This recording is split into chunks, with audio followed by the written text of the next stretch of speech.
Sir, आज मैं इस सदन में ये मांग रखता हूं कि जैसे इंडियन वोटर के पास राइट टू इलेक्ट है, वैसे ही राइट टू रिकॉल भी होना चाहिए। अगर देश का मतदाता अपने नेताओं को हायर कर सकता है तो वो नेताओं को फायर करने की शक्ति भी उसे मिलनी चाहिए। Sir, right to recall is a mechanism that empowers the voters to de elect a neta representative before the tenure ends if he fails to discharge his or her duty. Sir, हम MP MLA चुनते हैं, उसके बाद अगर वो काम ना करे, अपने वादे भूल जाए, जनता से दूर हो जाए, तो 5 साल तक इंतजार करने के अलावा जनता के पास कोई ताकत नहीं है।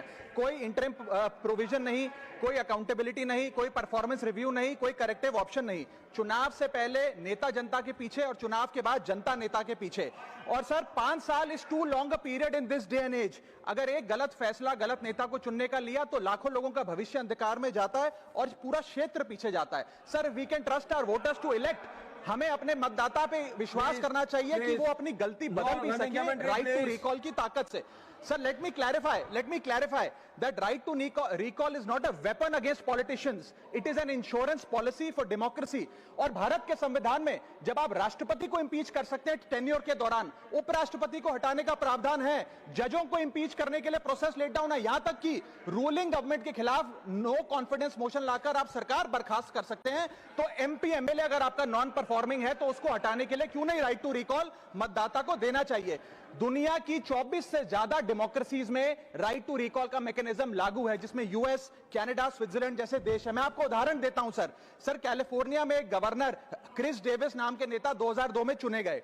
उनके कार्यकाल में मैसिव पावर कट हुए, एनर्जी क्राइसिस हुआ, बजट की मिसमैनेजमेंट और गन शूटिंग की वारदातें हुई। उसके चलते 1.3 मिलियन कंस्टिट्यूएंट्स ने एक पिटीशन साइन करके दी कि इन्हें रिकॉल किया जाए। वहां के चुनाव आयोग ने रिकॉल वोट कराया 7 अक्टूबर 2003 को और 55% मतदाताओं ने वोट किया कि इस नेता को बर्खास्त किया जाए।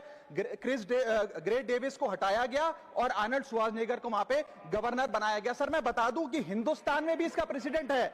कर्नाटक, मध्य प्रदेश, महाराष्ट्र और राजस्थान में रिकॉल मैकेनिज्म ग्राम पंचायत के स्तर पे लागू है और ग्राम सभा के लोग मतदाता वोट करके उन्हें वापस बुला सकते हैं। सर, लेकिन इसका मिसयूज ना हो, इसलिए हमें सेफगार्ड्स भी बनाने पड़ेंगे। एक थ्रेशोल्ड रखना चाहिए कि 35 से 40% मतदाता अगर साइन कर दे तभी राइट टू रिकॉल वोट करवाया जाए। नेता को 18 महीने के लिए परफॉर्मेंस पीरियड देना चाहिए, कूलिंग ऑफ पीरियड, जिसमें उसे ना हटाया जाए। स्पेसिफिक ग्राउंड्स फॉर रिमूवल होने चाहिए ताकि फ्रिवलेस ग्राउंड्स ना हो और रिकॉल कम से कम 50% वोटों के बाद हो। ऐसा होगा तो पार्टियां भी ऐसे लोगों को टिकटें देंगी जो परफॉर्मर्स हो, ना कि नॉन परफॉर्मिंग एसेट, और भारत की डेमोक्रेसी मैच्योर होगी, सिटीजन एम्पावरमेंट बढ़ेगा and recall will give the voter the power to fix that right now. Sir,